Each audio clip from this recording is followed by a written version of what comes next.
Thanks for joining us. I'm Paula Eben with the WBZ News Update. Our top stories today. Crews are battling a brush fire in Gloucester. It has already burned a large area. This is on Wheeler Street in the Pool Hill area of Gloucester. A judge sentenced Victor Pena to 39 years in prison for kidnapping, raping, and holding a woman captive in his apartment. The victim was in the courtroom but did not speak. Instead, she gave the judge a handwritten statement in which she wrote, quote, "A part of me died in that apartment, and I mourn for the life I could have lived." And sports betting is one step closer to becoming legal in Massachusetts. State lawmakers just sent the governor a bill which would legalize betting on professional and collegiate sports. Betting on Massachusetts colleges and universities will not be allowed unless they are playing in a tournament like March Madness. The governor has said he will sign it.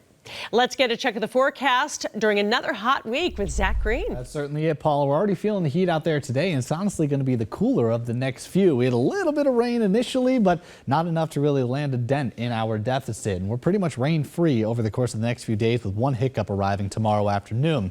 Low 80s expected this time around, with the exception of those by the south coast, the Cape and the Islands, subject to a bit of a southerly flow around 10 to 15 miles per hour. Still going to have enough available moisture on Tuesday morning and more of a stagnant air to allow for some reduced visibility. So patchy early fog is going to be the scenario once we wake up on Tuesday morning, and then we get a weak trigger to come along with the 90s in the afternoon. So it's going to be a hot, humid day. You only need a weak front to ultimately fire off a few thunderstorms. If you're lucky enough to see some of this rain, it will come at a pretty good clip, but it's very short-lived. If about 15-20 minutes, it's going to be rolling out of your way. Mostly interior locations, more stable air right by the water, so less of a threat for coastal spots. But nonetheless, we'll close in on about 4 to 7 o'clock for the best chance of seeing that. Prior to it, though, we're landing in the low, if not the mid-90s. Humidity sticking around through midweek. Wednesday is going to be our winner, with mostly sunny skies and falling back just a bit in the mid-80s. And then dangerous heat arriving on Thursday, Paul. This is a scenario we want to stay indoors. If you're outside, find some shade. It's going to be at the triple digits, if not feeling like 102 plus.